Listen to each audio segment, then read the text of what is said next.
Korryn Haines, and I just wanted to give you a little techie talk this evening because it's an inquiry that I've been getting quite a lot lately from numerous places, seeing it in Facebook groups. So I thought I'd record a little brain fart, I guess, of my thoughts on it, because yeah, I seem to be repeating this answer quite a bit. So, and that is, I have people who are wanting to move onto Google Workspace, and usually it's because they've been told by a coach or an expert, or they've heard from a biz friend that they use Google Workspace and they love it, which is all great, because I rather like Google Workspace myself, but a lot of the time they are already using Microsoft 365, or they've been using Microsoft for a long time, and so they're kind of coming to me and going, all right, I'm going to throw everything out that I've been doing and I want to set up on Google Workspace.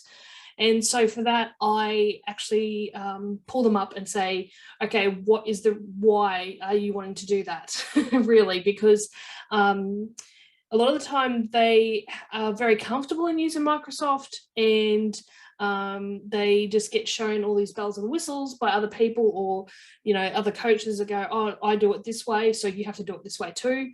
That whole sell a whole system process thing that seems to be going around a lot at the moment.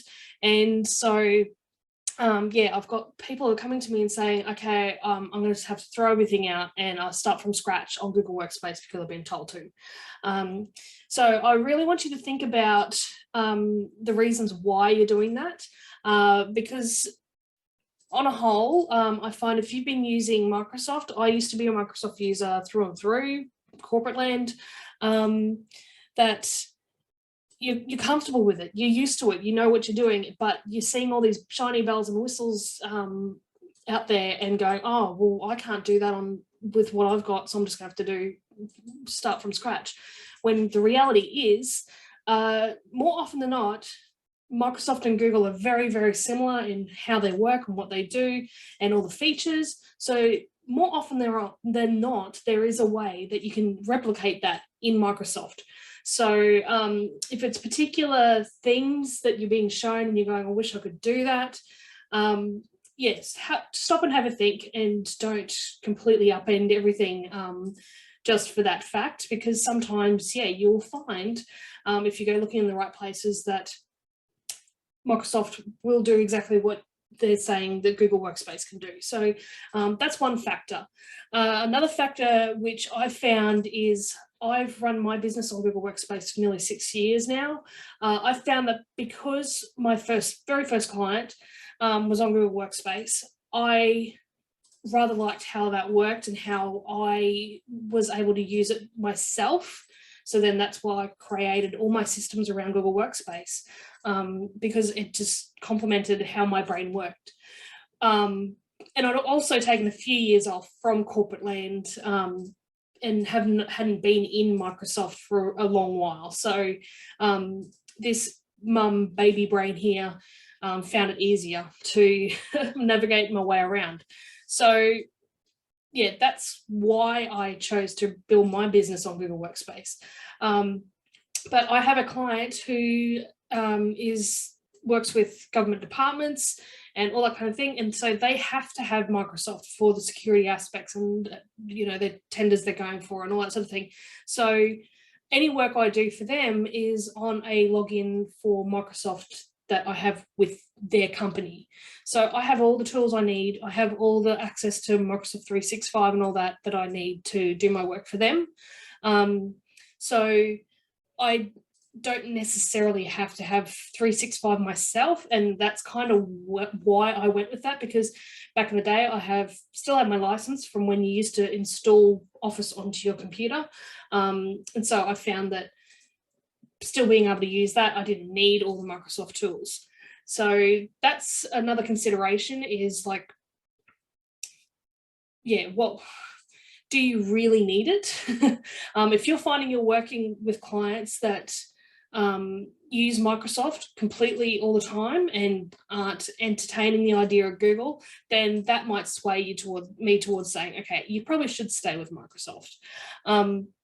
But if you're working with clients where you're logging into Google all the time and you're sharing Google Docs and Google Sheets and doing all that, then that's actually probably more of a case to go, okay, yeah, maybe you should set up yourself on Google Workspace, because that's the transfer of information backwards and forwards is a lot easier when you do that. So that's another consideration. And also, well, thirdly, the biggest thing for me is, how does your brain work? How do you work? I have had a couple of clients who have followed, you know, the expert's process and system, and they've gone and completely upended everything and done what they were told. But then 6 to 12 months later, they come back to me and said, this is really confusing. I don't understand how this works. The way you'd set it up worked with my brain a lot better.